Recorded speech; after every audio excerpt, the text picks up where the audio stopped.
আজকে সুপরিচিত একটা জায়গার নাম নিয়ে কথা বলতে যাচ্ছি। বাংলাদেশের রাজশাহী বিভাগের দক্ষিণ পূর্বে অবস্থিত বাগা শাহী মসজিদ। বাগা শাহী মসজিদটি 930 হিজরিতে 1523 কিংবা 1524 খ্রিস্টাব্দে হুসেন শাহী রাজবংশের প্রতিষ্ঠাতা আলাউদ্দিন শাহের পুত্র সুলতান নুসরাত শাহ নির্মাণ করেন।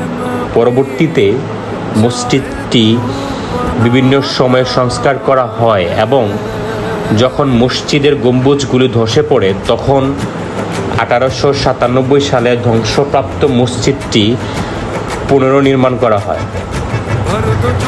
প্রাথমিকভাবে এই ছাদে 10টিরও বেশি গম্বুজ ছিল, কিন্তু পরে সেগুলো ভেঙে যায়। মসজিদটি ইট ও পাথরের ভিত্তি দিয়ে নির্মিত হয়েছিল। 1897 সালে এক ভূমিকম্পে সব গম্বুজগুলো ধ্বংস হয়ে যায়।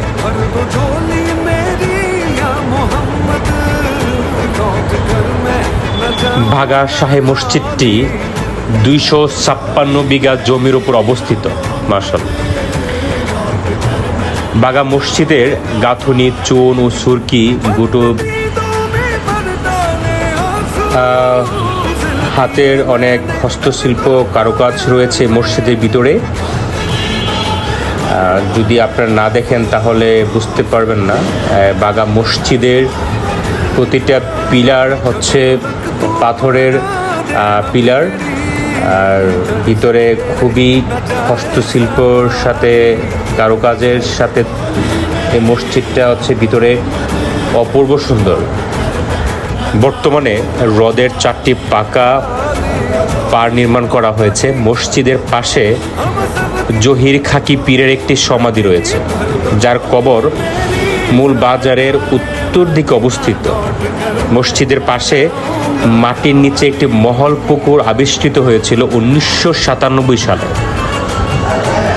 মাজারের পশ্চিম দিকে খনন কার্যের সময় 30 বাই 20 ফুট পরিমাপের একটি পাকা মহল পুকুর পাওয়া যায়। এই পুকুরটি একটি সুড়ঙ্গের মাধ্যমে ভিতরের প্রাসাদের সাথে সংযুক্ত ছিল।